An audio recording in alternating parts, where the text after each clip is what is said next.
Muri iyi minsi mike ishize intambara ibera mu burasirazuba bwa Kongo yahatiye abaturage bari hagati y'ibihumbi 10 na 15 kwambuka umupaka bahungira i Burundi.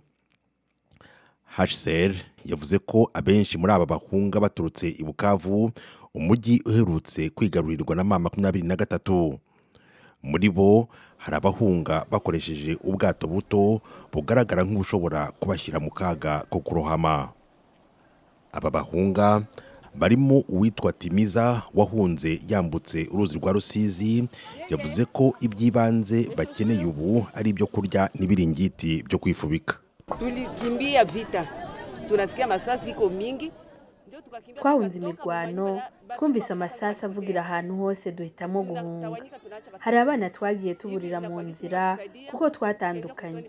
Imana yaradufashije, tubona abantu badufashije kwambuka Rusizi tugera mu nkambi. Ubu turasaba ibyo kurya kugira ngo tubeho n'ibiringiti byo kwifubika. Ejo bundi imvura yaratunyagiye, ubu kuva mu gitondo nta kintu ndarya kuko nta biryo dufite.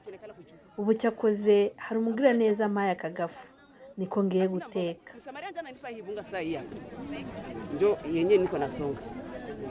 Ugutera imbere k'umutwe wa M23 bivugwa ko ushyigikiwe n'u Rwanda mu gufata ibindi bice byo mu burasirazuba bwa Kongo byatumye ingabo z'u Burundi zigenda zisubira inyuma, ariko mu buryo buteruye, ibyo abategetsi baho bahakana.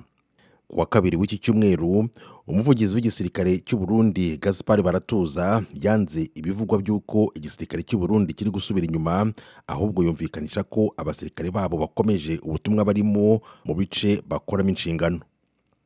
Umuyobozi wungirije uhagarariye HCR Burundi Marie Louise Cabre Barito yavuze ko bakeneye ubufasha bwo gufasha impunzi ziganjemo abagore n'abana. Almost 18,000 people are here. Most of them are women. Hano hari abantu bagera hafi ku bihumbi 18. Abenshi muri bo n'abana n'abagore. Abana ni benshi cyane. Dukeneye ubufasha. Dukeneye ubufasha ku bantu bose bari hano. Nejejwe ariko no kuvuga ko hari amashyirahamwe arimo ya hano arimo gukora ibishoboka byose bakabona ibiribwa kuri aba bantu. Ariko ntabwo bihagije. Dukeneye ibirenzeho. Dukeneye ko umuryango mpuzamahanga udufasha gufasha abantu ndetse no gufasha leta y'u Burundi. To support this population, to support the government of Burundi.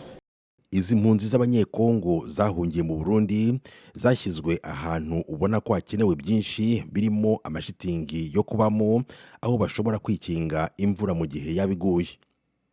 Amazi asa nabi bambutsemo bahunga, n'ukuntu bamwe mu bana bagezeyo bananiwe, aho ubabona baryamye hasi, byerekana ko hari byinshi bikenewe gukorwa, hirindwa ko bashobora no kwadukirwa n'indwara zirimo n'iz'ibyorezo. Harris Ishimwe, Ijwi ry'Amerika.